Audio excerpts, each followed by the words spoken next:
Hey everyone, in today's video I'm going to show you how to customize your dummy in Roblox Studio. First, open Roblox Studio on your PC and create a new project or open an existing one. Now look at the left side under the model section and click on the R6 dummy to add it to your scene. Next, adjust the dummy on the screen by moving or rotating it until it's in the position you like. Then open Roblox in your web browser and go to the marketplace. Now search for an item you want to add to your dummy, like here or a hat. Once you find the item you like, click on it, then copy the ID from the address bar at the top of your browser.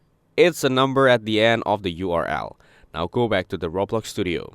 Find the area in the bottom left corner where you can paste an ID, like in the properties window or inside a script, depending on how the accessory is being added.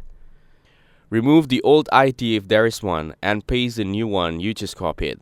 Then from the Explore panel on the right side, click on your dummy to open its part. Now check the dummy in the workspace. You should see the new hair or item added to it. For more information, check out the links given in the description. Don't forget to like and subscribe to the channel. Thanks for watching. See you in the next one.